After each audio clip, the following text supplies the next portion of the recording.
Just take it all in, the beauty of cellular automata living in the terminal, not a single care in the world.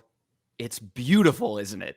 Hello, hackers and gentle hackers. It is finally the end of the CTF. Welcome. Come in. Hello, chat. Light up the chat if you're here. I hope everybody's having a great day. I hope everybody had a great month. So my name is Matt Kiley, and welcome to the finale of the CTF, the Huntress CTF.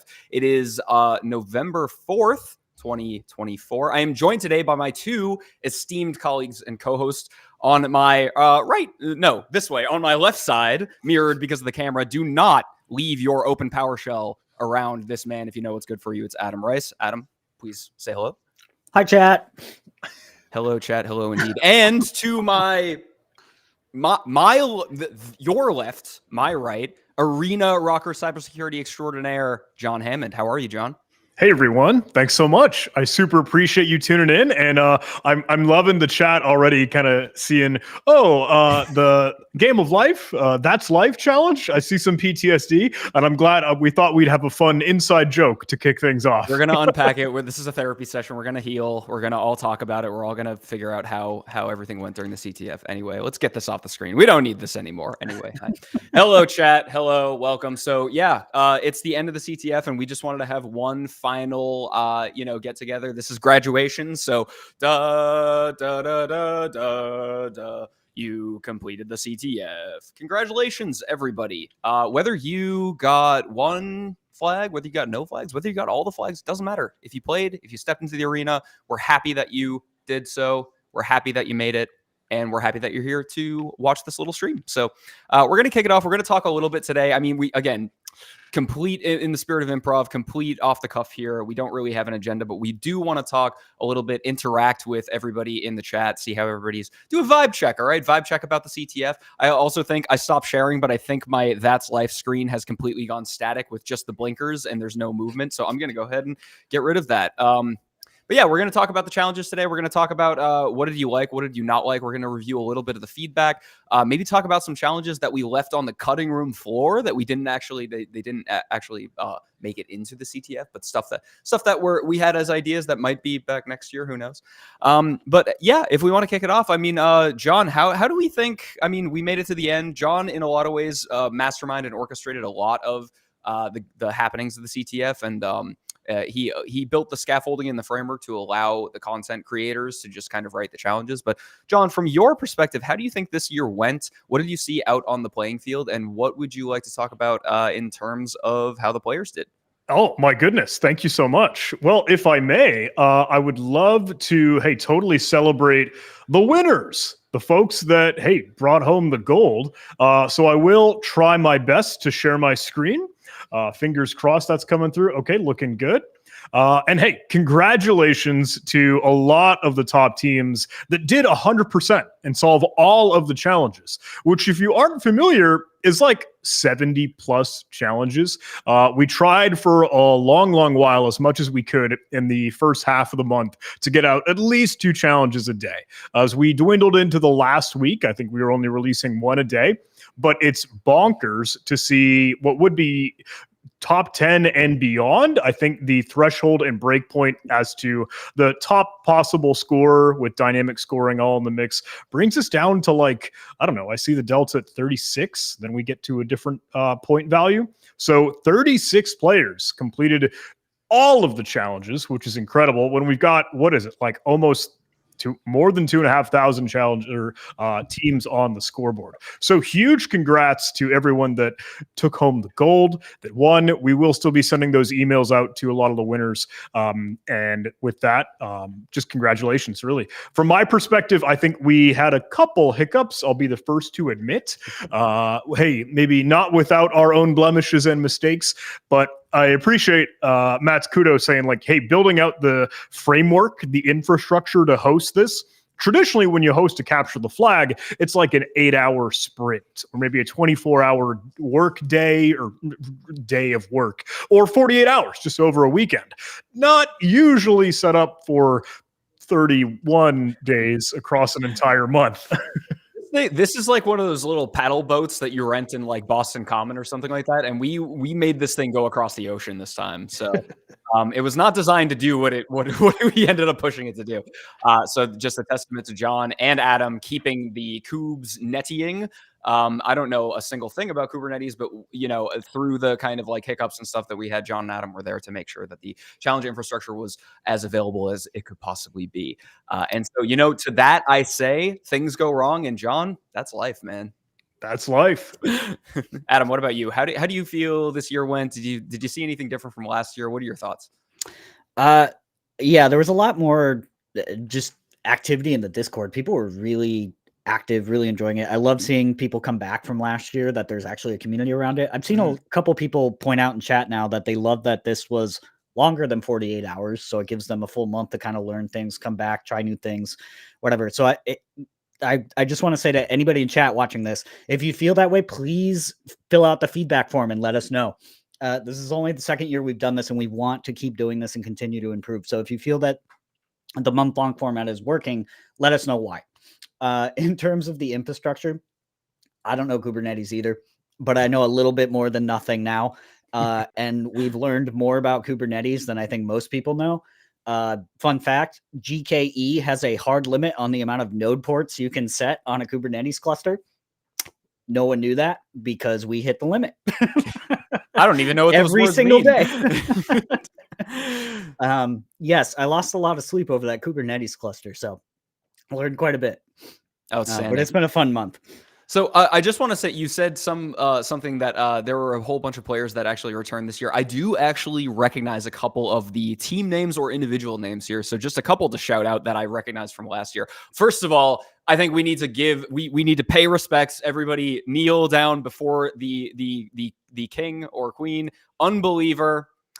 Taking in the number one spot at 10,914 points. I think that's the final level of points because dynamic scoring should not be altering that anymore. But Unbeliever taking the number one spot. The crown is yours, my good hacker. But yeah, Unbeliever returned from last year. Unbeliever had third place, and then bumped to second because of a disqualifying event that we don't need to talk about on this stream. From another team. Unbeliever is fine. The other team got disqualified. But other ones, the Mouse Jigglers, of course, are back this year. I also saw Hack Smarter. I don't know if that's Tyler Ramsby's Hack Smarter, but if it is, I just want to say hello and shout them out. The Dink Dap Batters, of course, a very memorable name and a very memorable title here at 12th place this year. We've also got Science Museum, an actual living, breathing science museum building played this CTF. You heard it here, folks. I also love the shrug emoji. That's a good team name as well at 22nd place.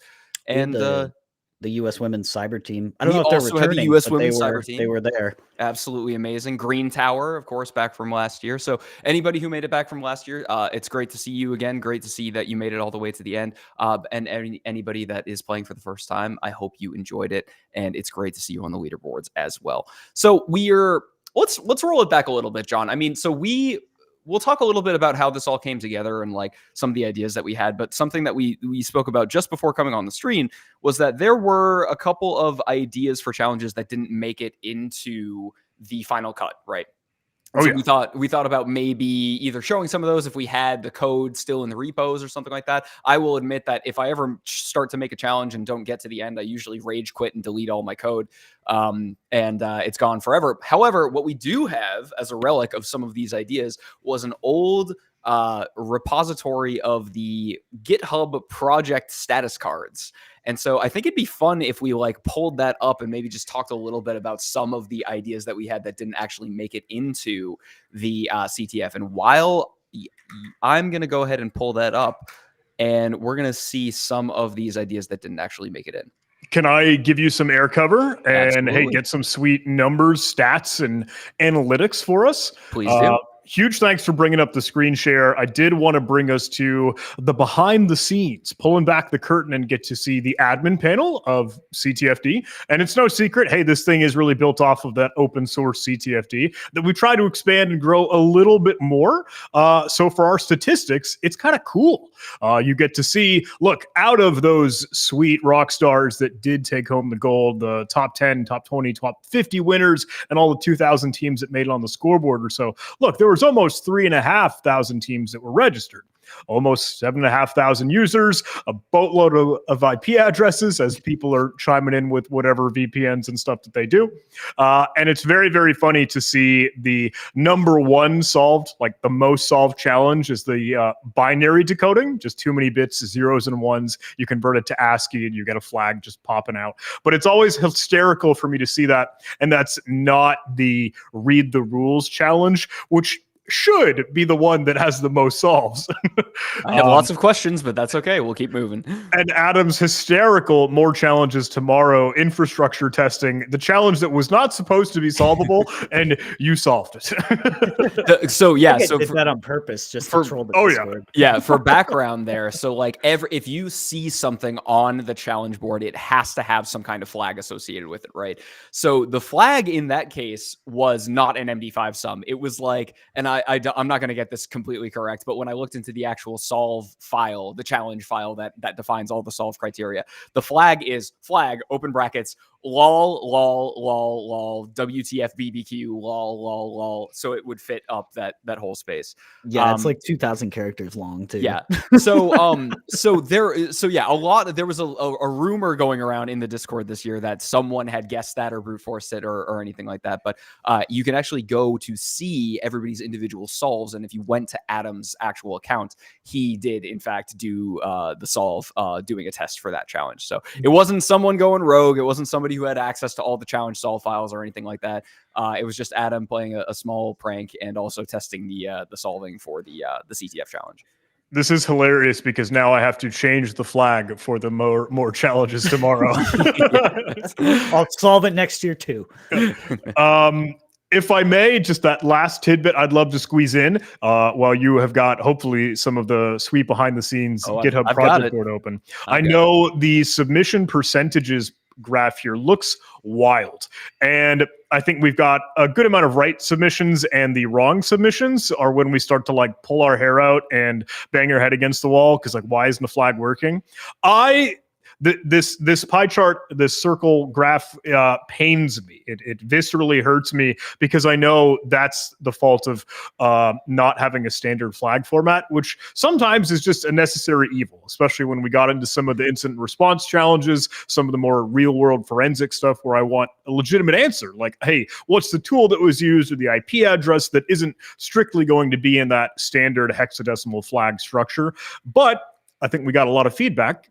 You all, the players, liked a lot of those challenges. But maybe we can do some cool placeholder things to see, oh, what's the structure of this flag supposed to look like with the asterisk sort of style to display, hey, maybe the shadow of what the submission should be. But that was very, very cool. I could bring us down the rabbit hole to go through all the sweet certificates that were out and about, celebrating everyone sharing either their write-ups or their placement. And I thought that was very, very cool. It's always just a great feeling to see the outpouring of love and success on social media. But huge thanks. Seriously, that's all you'll hear from me is just gratitude, just thankfulness that you all participated and hung out with us for an entire month. Yeah, absolutely. Share your write-ups, share your certificates, put it out there that you stepped into the arena. I wrote about it last year in the blog post, but like the glory goes to the hacker in the arena, right? Like everybody can talk a big game about what they would do in some kind of hacking competition, but like all the players, everybody who's watching this right now, you all actually stepped into the arena. And again, that's why I said, if you got no flags, if you got one flag, if you did read the rules and tried something new, if you learned something, if you got all the flags, doesn't matter. If you have fun, if you learn something, you know, kudos to you. Hat goes off to you because you stepped into the arena and you are the champion this year as well. So why don't we talk a little bit about some of the challenges that we left on the cutting room floor? So if we bring up my screen now, so this is like over on the GitHub repository, we organized, at least to start, we kind of organized all of the different challenges and their names and some of the ideas. And then we'd put them basically on the idea board. And then if something really took off, we would mark it as done or complete. And we didn't do this the whole time because there was a certain point where we stopped using this, like all good projects, when we, you know, use some kind of project management solution. There's a good point where we're like, no, we got it from here. Don't worry about it. But in any case, so here we see a whole bunch that are like status completed. So anything you see in status completed, probably, hopefully made it onto the board. But then you scroll a little bit further down and you see some stuff that was like maybe caught in development, never quite made it out to the board. Some of these actually did at some point. But then we get down into even the to-dos and the ideas, right? And that's where things get really interesting, because those were the just little like sparks of interest or innovation that never actually made it into the final game. And so one of the ones that I want to call out, like right off the bat, this is a mea culpa, basically. Some people realize that Cosmo didn't make it back into the CTF this year. And so I had Black Cat 3 was actually a challenge that I planned on doing, but like all kind of endeavors, like you shoot for the moon, and if you miss, you end up in space without a rocket ship. So wasn't able to actually get Black Cat 3 done. I had an idea for that one. It says ransomware app as a chat app, so I had some kind of idea of where I wanted to kind of go with that one, but it never actually made it over to the CTF itself. And the same goes for Crab Rave 2. Just most rust. I love the most rust ? Crab Rave 2 never made it out, but I would say that In Plain Sight achieved heights that Crab Rave could only ever dream of. And so shout out to Nordgaren for putting that one together, because I think In Plain Sight might have been the biggest filter in the competition this year. And so Crab Rave 2 would have been a continuation of just a gross Rust binary that you'd have, maybe malware or binary that you'd have to reverse engineer. And I had the ideation for that. And then Nordgaren said, hold my sparkling water. And then just absolutely took that one to the moon. So if you're wondering if Crab Rave 2 made it into the competition, I would say no, it did not. But there was for sure a spiritual successor to Crab Rave 2. Some of the other interesting ones on here, I think we had, we wanted to do something with Windows Recall, and I think we never ended up getting to the point where we had like a recall image ready to go to hide a flag somewhere. But I mean, John or Adam, I think you were both kind of working on that one, if you want to say a little bit about that. Yeah. John, I think you got a little bit further than I. You actually got a VM up and running, confirmed the service was running. You were tinkering with it a little bit. When the 24H2 update came out, either earlier, I think it was halfway through October that came out. Because I remember Chris Titus did a little bit of coverage on it. But we were never able to get any sort of producible POC or anything with it. And then I actually saw, I think it was over the weekend, Microsoft announced that they were actually delaying recall again. So we wouldn't have even had anything usable by the end of October. We thought about playing around with the original POC and maybe giving people, you know, like an export of data that was stolen through Windows Recall as kind of something to play with, but it never really materialized. So we've also got, I see like In the Shadows volume shadow copy forensics. That's always a classic one that would have been something like, you know, you take the volume shadow copy out of a VM or something like that, and maybe there's a flag somewhere in there. We also could have done something with like Serious Sam, or what was the other name for that one? But it was the one where the SAM of the shadow copy was not read write protected from any user. It was a CVE. It was like in 2022 or 21 maybe. So that would have been kind of fun. One other interesting one that I remember writing this one up for, I even wrote a little script for it, was 1 billion checkboxes. So you've heard of 1 million checkboxes. So it's the scene from The Social Network. And so Sean Parker says 1 million checkboxes isn't cool anymore. You want to know what is cool? Music swells. Mark leans in, interested. Sean begins to speak. Smash cut to Eduardo in the deposition room. 1 billion checkboxes. That would have been good. That would have been a good scene. But we didn't end up doing that one. I think I had wrote some code up for that one, but the logistics of trying to render 1 billion checkboxes to a single browser window turns out really difficult. So my hat's off to the 1 million checkboxes developer. Like, that is not an easy problem to solve. What else do we got here? Ransomware chat logs, like ransomware gang, dark web paste bin. We've got the favicon scraper. Not totally sure what that one is. Oh, this one was a good one. This is actually like I think this is like kind of like a hack the box challenge, an old hack the box challenge, but like an ID RSA screenshot leak. So maybe it's like there are windows that are overlapping and you can kind of see an RSA key in the background. And how much of the RSA key would you need to actually be able to reverse engineer the whole thing? yeah, I mean, there's some other things in here, but yeah, just know that like not all the ideas make it to the CTF. A lot of them are cut from the cutting room floor, but there's plenty of ideas and lots to look at for even next year as we think about some of the new stuff that we want to bring in.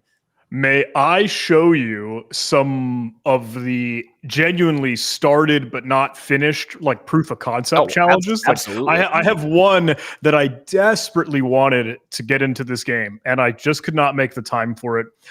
So I hope we can get it, in the queue for next year. And one that I just had the idea for and is not done, and one that I actually started but did not finish. But I figured that's kind of fun. I hope it's cool to get some of the raw, gory behind the scenes. So I'll share my screen again. And you know how I love to showcase like, hey, total transparency. Like, look, here's the dump of the library, the repo. This is us trying to build the plumbing out for what would make for the game and all the challenges themselves.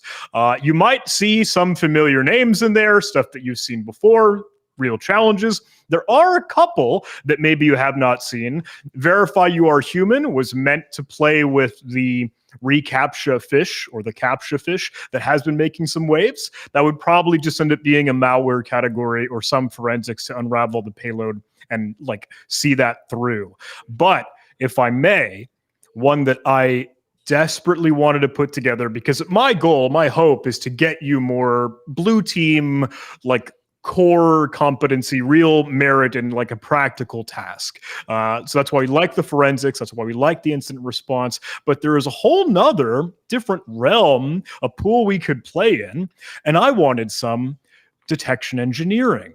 So I have what is the very start of what challenge that I would have called Detectioneer, that is kind of a neat, cutesy, or hopefully a game style structure where you would have a challenge or task to detect someone creating a backdoor account, like net user administrators or new local admin, or some living off the land technique, where you'd be able to write a rule, you'd have your GUID, you'd have your condition and logic, and you'd build out the actual YAML for a Sigma rule, where you get to evaluate against maybe a big long list of logs that you get to display and see down below, kind of like an ELK or Elastic style structure, where you could see, maybe it'll highlight the ones that you did match or the ones that you were supposed to match but didn't, and you'll be able to play in real time. Can I evaluate a Sigma rule against sysmon logs or any others?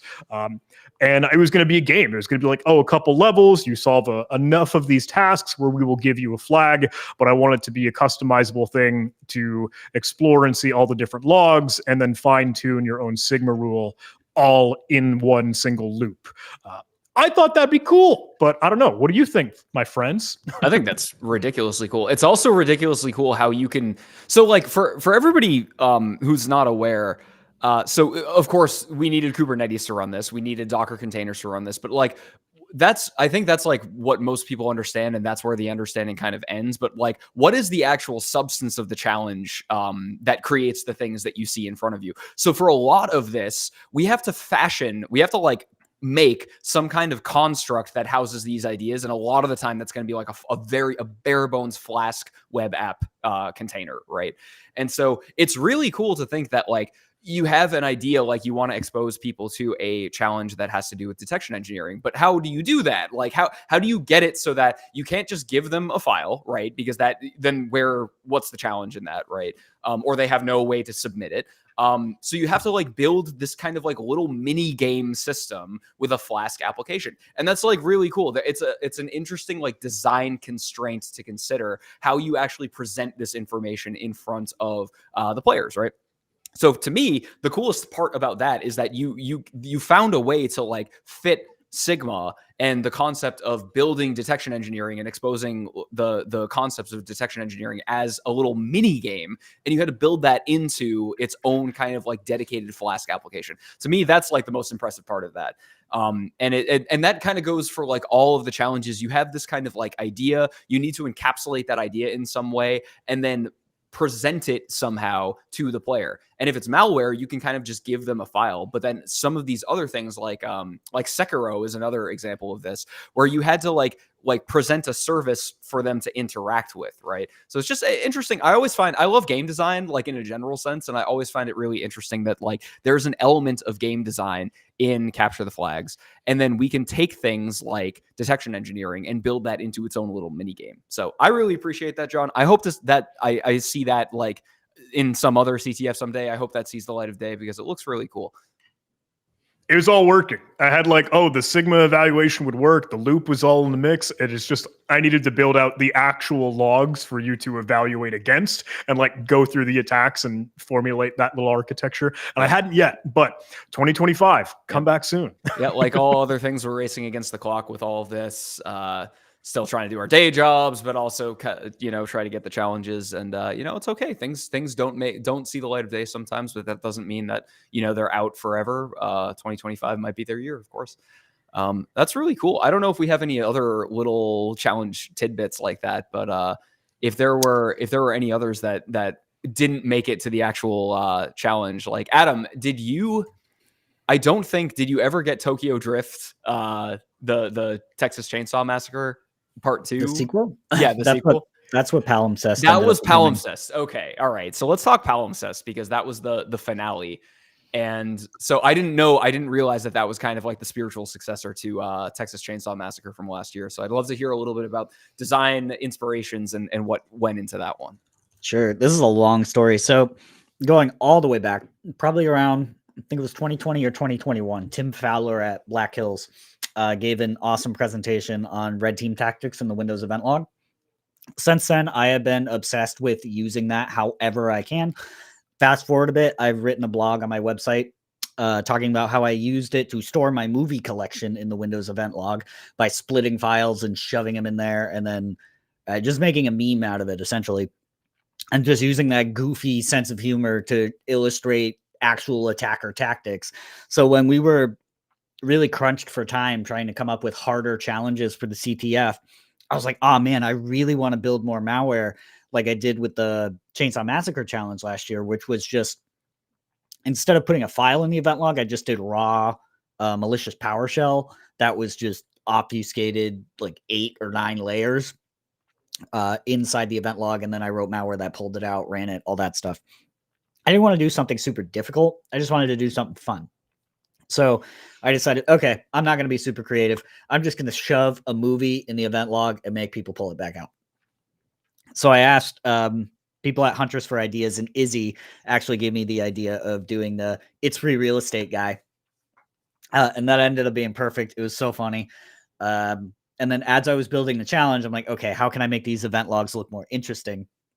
So I had ChatGPT spit me out a list of 100 silly little error messages that people seem to really enjoy that were in there. And then when I built the whole challenge, I just kind of did a get random against that list. And that's how those were all built. And that ended up being a lot of fun. And I saw a question in chat earlier. Somebody asked why that challenge had Z's in the MD5 sum at the end. That's actually because I replaced all of the zeros because I didn't want people to misread them as O's. Because they were a subtitle on the video, so you couldn't copy paste the flag. So I replaced it with something that was easier to read. That's super clever. It is not a valid MD5 hash anymore. I probably would have never even noticed that, honestly. So. Yeah, I didn't want people to get frustrated mistyping it, so I made it a little bit easier to type, even though like it's like a 35 character long flag as it is. Excellent. But yeah, that was a super fun challenge. People seem to appreciate it. If you're curious, there isn't many write-ups for it in the Discord, but I also posted the author write-up in the CTF write-ups channel. Outstanding. Let's talk a little bit about favorite challenges for the authors that we had this year. So, John, what was your favorite challenge that you saw on the field this year? Ooh, one that across the entire pool of challenges, or the one that you personally built? No, any challenge from this year. I was so excited for In Plain Sight to release, just because I know Nordgaren is a genius wizard, dark arts maestro. Like I knew that would be brain melt for a lot of folks. Yep. Added pain because Rust, but also because like this super weird, crazy, obtuse way to smuggle in and hide some data and payload into like the icon file and all was just so cool. I just was ecstatic to see that one come to life. But like all credit, all kudos to Nordgaren for building out that. Absolutely. Yeah, that, like I said, that was like the big filter this year. So I noticed that on the last day of the challenge, the first blood for Palimpsest did not actually secure the first spot.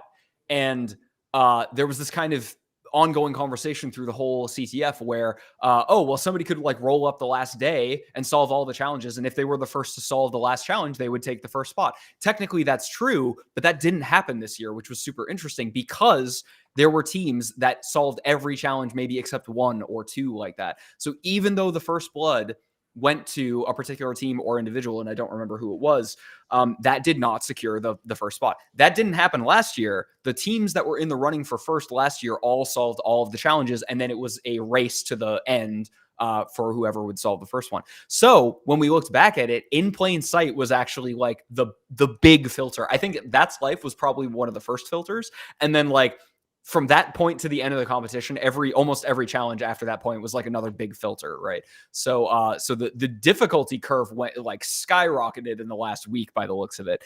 And props to Nordgaren for making a challenge that really tested people's metals. And that came out, it was very easy to see that was the case because of the race to solve the challenge on the last day did not actually decide the winner of the challenge, which was super interesting.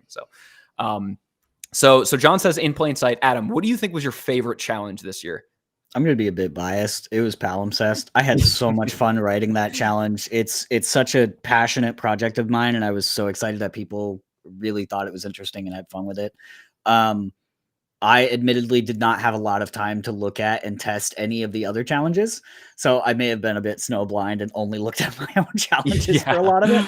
But I did really enjoy Redfish, Bluefish too. Mm-hmm. That was a really interesting concept from Truman. I helped him build some of the infrastructure on it, but really that was a lot of him. We got some great feedback of how we can make that a lot more interactive next year. And I think we have some areas that we can work with that and get creative. So I know it wasn't everybody's favorite challenge, but from the perspective of like collecting feedback and learning and getting new ideas, I really enjoyed, as much as people hated it, they did give us some good constructive feedback that I think we can work with that was very valuable. Also, $10 SAT word here, a palimpsest or a palimpsest. I think it's palimpsest, right? I think it's palimpsest. Yeah. So I looked this up because I was like, what word is that? I looked it up, and so Adam brought the scholarly references to the CTF this year. If you want to explain a little bit about what a palimpsest actually is.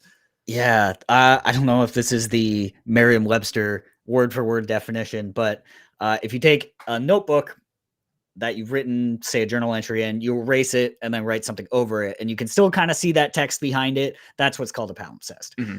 I got the term from the Kryptos puzzle that's outside the CIA headquarters. There was a key somewhere in there that used the word palimpsest, and I always thought that was really creative, so it stuck with me, and I just decided to use it for this. And it is kind of it's an appropriate use of the word because it's like you're scribbling over the data that was already there with something that's hiding kind of under the surface. Exactly. Which is very interesting. So I think my favorite challenge in terms of design, and I think a lot of people agree with me this year, was Movable. And Movable was John.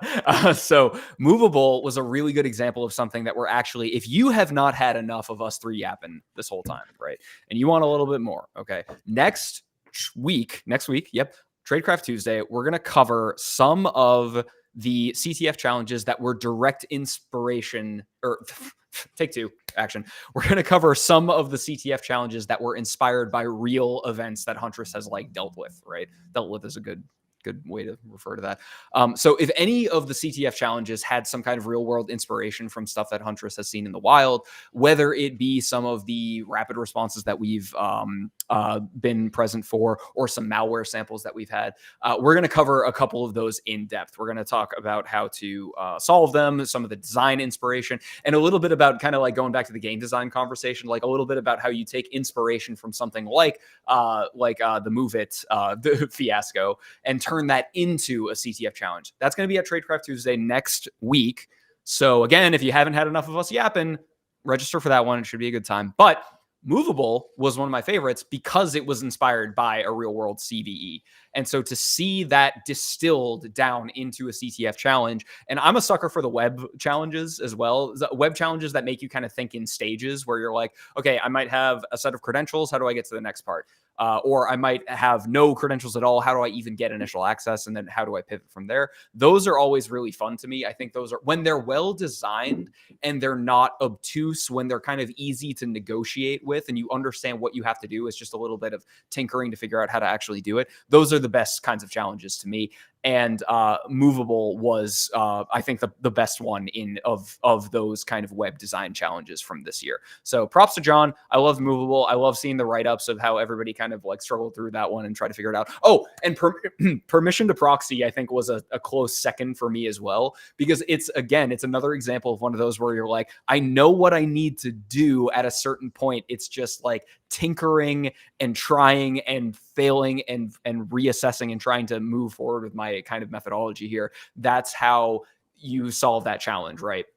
And so I love the challenges that just keep kind of pushing you incrementally to try to refine and reassess until you actually end up solving the challenge. So 2 fantastic challenges. And yeah, if you want to hear more about the real world inspirations behind some of these, come hang out with Tradecraft Tuesday. Should be a good time. Well, I know that answers the question for our favorite challenges, but I think it's more fun to dive into everyone else's favorite challenges. You all, the players, and hey, get your feedback, your constructive criticism. What was good, bad, and ugly?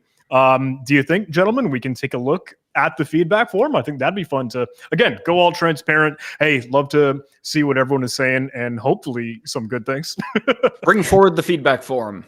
And if you haven't filled it out yet, please do. That's how we get better at this stuff, you know. Did we actually want to share this? I think we can. I'm scrolling through the free responses that are visible. We can hide columns if we need to. If you see any bad words, hey, that's not on us. All right.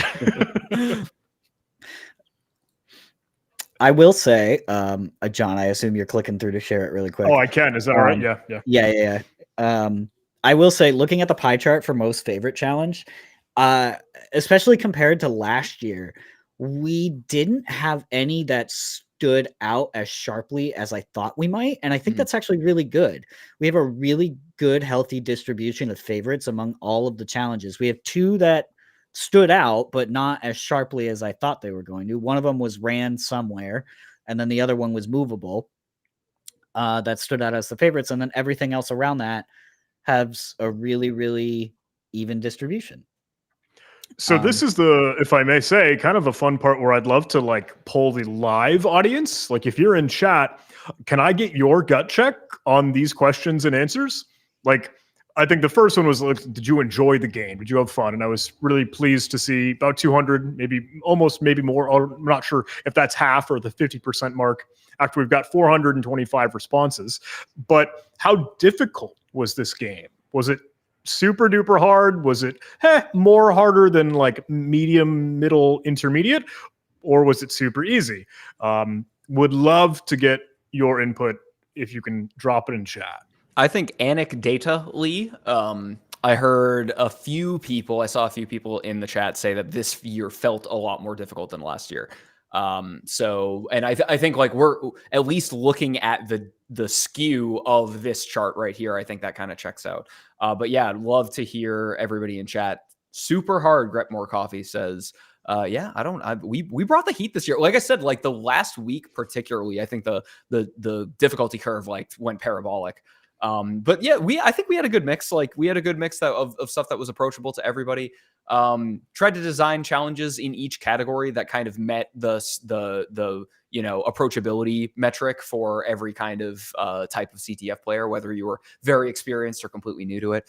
The RE is what makes it more difficult. Yeah, I would say that like reverse engineering in a challenge design sense is an easy button for difficult challenges, right? So like if you want to up the difficulty curve, reverse engineering is, I think, like it's a shortcut to do that. But that doesn't necessarily mean that all reverse engineering challenges have to be the hardest difficulty. There, we tried to make, I think like the first Go Crack Me is an example, and I think Knight's Quest as well were two that were reverse engineering challenges. So a little bit harder if you've never actually like done any work in that kind of sector. But their debug symbols were left in and they weren't stripped. And so there were some training wheels on those two, right?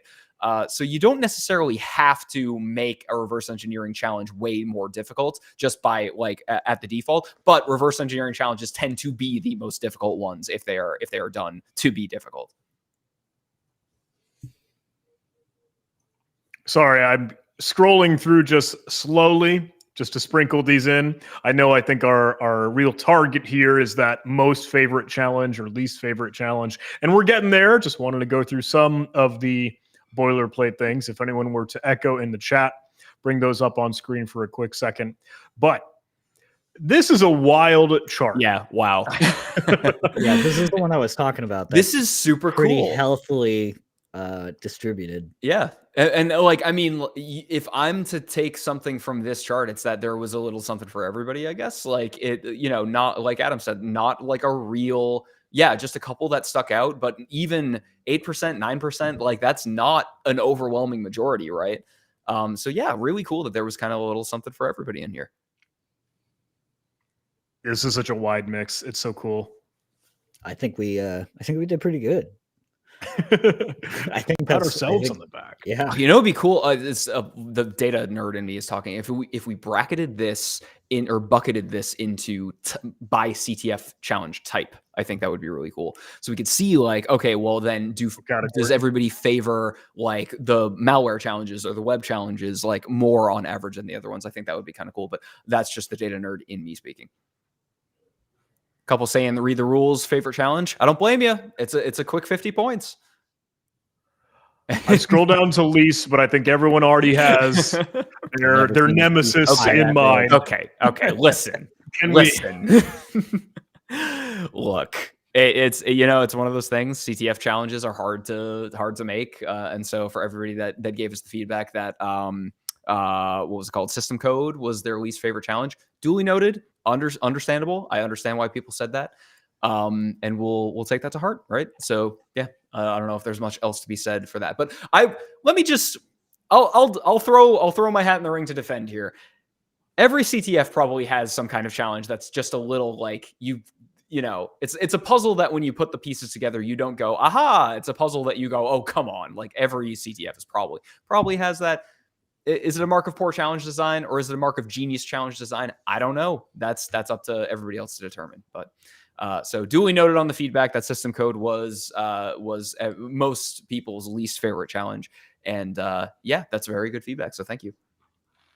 If I may say, speaking with the developer, there is a clear path to get the repository that this was based off of, diff it, find the delta of the baseline what code you're looking at versus what the original code was. Then you'll be able to more clearly see the characters that are in the pool.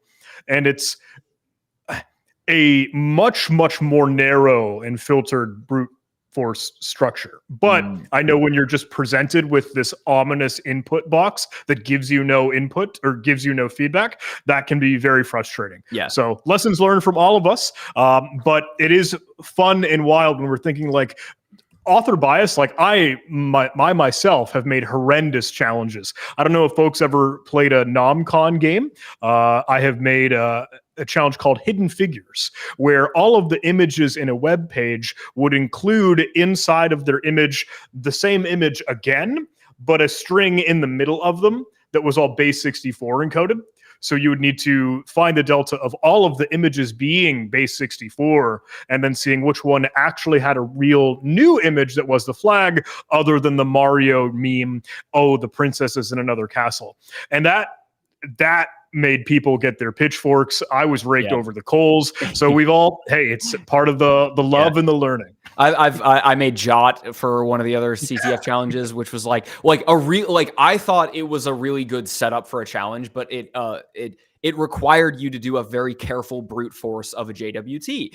And that's like kind of one of those lessons learned, is that like, all of as with game design, all of the pieces of the puzzle should be readily available and in front of the player, so that they can it's just up to them to kind of put it together. However, I'm still going to say there is an element of design that making a challenge obtuse is itself part of the challenge, right? And so like That's Life was another example where like you start by looking at this thing going, what the heck am I looking at? Like that's like a part of the first experience that the player has with the challenge, is to just be like completely dumbfounded by what they're actually looking at. And then to start to unravel, okay, I'm starting to make a little bit of sense of how this thing works. And then to the, oh, I know what to do, but I just don't know how to do it, to the, okay, I've tried a bunch of ways to implement it, and this is the way that worked. So I'm still going to defend that there is an element of CTF challenge design where the obtuse nature of the challenge itself can be used as part of the challenge. But I think it's a lesson learned from lots of other CTF design. And, that's okay. We're just going to keep that feedback to heart and work on it next year, I suppose. I do want to bring up another piece of feedback from an individual challenge that I thought was hilarious. Permission to proxy. John, I don't know if you noticed this, but because it was a proxy server, people were able to laterally move into other people's challenge containers. We had at least one support ticket come in where somebody was like, hey, I got a flag for permission to proxy, but it's not working. And I was like, okay, what's the flag you got? And they sent me the flag, and I'm like, this is the flag for helpful desk. How did you do that? And they walked me through it, and they were like, oh, I got on the server, then I started scanning the IP range. Oh my goodness. And they were like, I saw this other IP, so I went into it, and it was someone else's helpful desk instance. And they just went and solved another unrelated challenge using the proxy as a proxy. And I was like, oh my God, that's hilarious, but totally not intended. Got the flag, didn't they? Yeah, Doesn't matter, got flag. Doesn't matter, got flag. But it wasn't the right flag. It was just so funny that they managed to solve a completely different challenge trying to do that, and it wasn't even their own container. That's unbelievable. I actually didn't know that was going on. That's so funny. There are a lot of edge cases and things that I know are possible with the current infrastructure setup, and that does always push us to do more. It is a balancing act of time, and I know the solution, and even better for our own creative canvas, like as Matt was talking about, just designing challenges given what we'd like to present to you. Yeah. If we could all have a virtual machine, that'd be incredible. Like, I want to get you into a Windows VM. Imagine Active Directory challenges. Imagine a whole, I don't know, kernel level rootkit stuff that we could do. Mm-hmm. But it's like, true how boot can I to spin root up stuff, like actually so like we have a little bit of boot to root in the sense that you can start with a web app and move to a container, but like that's kind of hard to pull off. If we had an actual thick provisioned VM, we could do like a true boot to root where there's like, I mean, this would be a simple example, but like a GTFO bin or something like that. Like we could really make it like almost like a hack the box style. But the technology advances slowly but surely. We'll keep working on that. Sorry, trying to think of how can I spin up 7,500 Windows virtual machines for you all on the fly that you can spin up and destroy on demand. So yeah, that's a harder technical surmountable challenge. I wanted to bring up so the limitations sometimes, and again, this is like this heady, like out of the stratosphere kind of stuff, but when we're talking about challenges that didn't make it to the actual game that were left on the cutting room floor, I think I showed you both a prototype of a challenge that was inspired by the fact that you could have a shared instance. So like most of our challenges are like, they should be like one container per one user, right? And so every user gets their own instance so that you're not kind of stomping over each other or doing the kind of, I found the helpful desk flag, but because somebody left it in the root directory or something like that. So like most of the time, everybody gets like one container. However, that's not a hard and fast rule. And you can set a challenge to have a single container shared among X number of players, right? And so all of those players will get the same challenge endpoint, but it will be one container itself. And that constraint or that design space led to me thinking that's the foundation for a multiplayer game. Like if you built a server and you put it on that single container and you wrote the net code to have people interact with it, that's basically a multiplayer game. So I wrote up a little client server version of what's it called? The prisoner's dilemma. There we go. The prisoner's dilemma. If you've never seen the prisoner's dilemma, it's basically you put two people pitted against each other, and they can either choose to either cooperate or defect. And then there's like a scoring algorithm. If you both cooperate, you both get like $1. If one cooperates and one defects, the defector gets like $2 or something like that. But you'd basically have to play against somebody else to do the challenge. And like we could share a container among a bunch of players. And so you'd be playing with the other players of the CTF. You might not know that at the time, but you're playing against the other players of the CTF. That never meant, again, cool pie in the sky experimental stuff. We might put that into a CTF someday and not have it be a scoring thing. Maybe it's just like for fun or something like that. But just another example where there's like a design space, and sometimes the constraints and the limitations like lead to innovations in that kind of sense. I do see Tyler Ramsby in the chat. If Tyler, I don't know if you led the Hack Smarter team on the leaderboards, but if you did, I just want to say congratulations. The team did fantastic. So just wanted to shout that out. Well, it's about 10 minutes until the top of the hour. I don't know if we have anything else we wanted to go over, but if we did not, maybe we could call it there. But any last words? Well, not any last words. That's a little ominous. I don't want to say that. But any final things to say to the CTF players or anybody who's listening right now? I would love to, again, maybe poll chat. Hey, tune into the audience. If we're willing to do a little sweet shoot from the hip AMA. Yeah. If there are any questions you all have for us, please, please, please, would love to banter and riff. While I'm filling the air, just to kind of cover in case any of those do fly in, but please, please, please drop some questions for us below. I don't know. I tried to bring up a couple of the last slides and pictures from the feedback form of like, look, what are the more interesting ideas or challenges that you'd like to see in the future? But more on that, I don't know, sharpening that a little bit. What would you prefer to see that is more tactical and appropriate for your work? Like what brings you good value to see as exercise or activities that are specific to the work that you do? Like, I don't know if that's managing Intune. Is that dealing with Entra ID identity configuration? Is that doing some CTI and looking out on the dark web for what ransomware gangs are up to? Or is it most of the, hey, specific, I don't know, malware, just cutting up, deobfuscating, looking at little shady code? Would love for you all to fill that in. But, we got a good question. Hey, asking about the reason behind hiding the challenge difficulty. I could totally spin on that, but hey, Matt, Kylie, Adam, I don't know.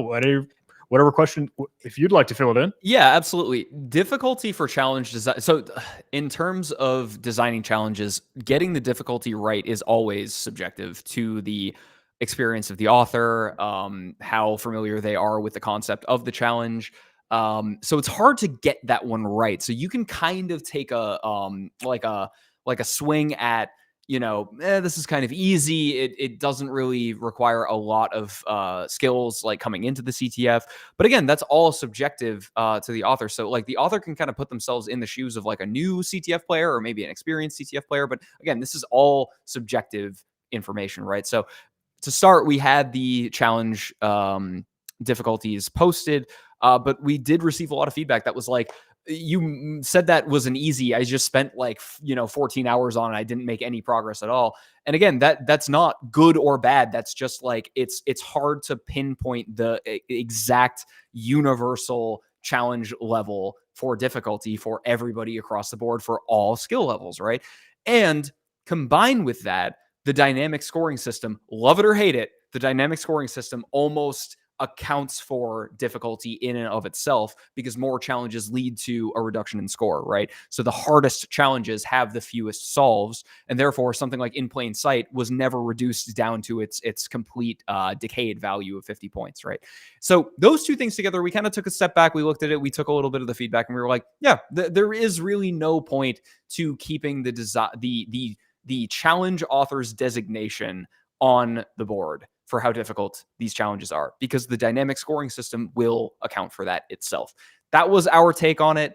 It seemed to be a popular choice. Like, I don't think anybody was really bent out of shape about it.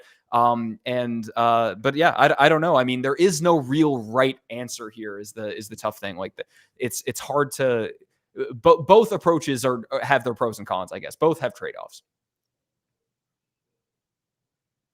I know very early on, before the CTF even went live, John, I think you and I had debated this, and I was very strongly in support of removing the difficulties, because last year that caused a bit of friction, because like Matt said, the authors would say, okay, this challenge was a hard, but then, it would be whittled down to 50 points in an hour.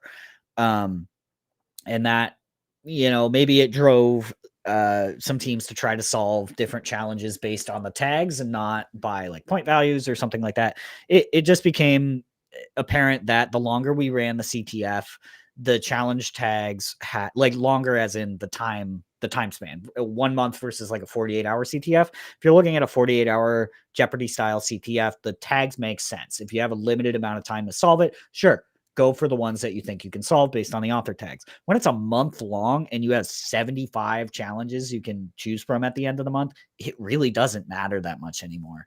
So it was very subjective to the player and the author of what the difficulty would be. So yeah, I couldn't agree with what Matt said more. I don't think anybody got bent out of shape out of it. I think it ended up being a pretty decent choice overall. Yep, but at the same time, we have the feedback that says like, so James in the chat on YouTube is saying like, as a new CTF player, it helped me know what to target for learning, right? And so that's the trade-off there. Like, you can remove the challenge difficulties, but you're never going to get a good sense of like what would be approachable for somebody who's brand new to a CTF, right? So that's very tricky, because we want to have a set of challenges that are good for like all skill levels, right? Really, really hard stuff that you can sink your teeth into if you're a veteran of CTFs, and stuff that's approachable to new people who are new to CTF. So yeah, very, very tough. It's a high wire walk. I think we pulled it off though. I mean, dynamic scoring kind of guides you in the direction of which challenges are easiest because they have the highest number of solves, probably, in all things considered equal. But yeah, again, no right answer. Every approach has its trade-offs when it comes to CTF scoring and labeling the challenge difficulties. For an aspiring cybersec people out there, would you recommend being a generalist or a specialist? Oh boy. I don't. We have 3 minutes left. I don't know. let me give me this one. Hot take. I'd say be a generalist. I crawled out of IT help desk into security. It feels a lot better to have a wider skill set than be a hyper specialist at one thing, especially early on. Yep.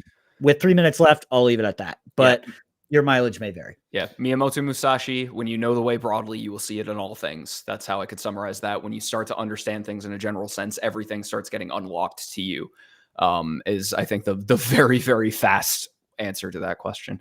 Let's see if we have any other ones that we can answer like lightning round here.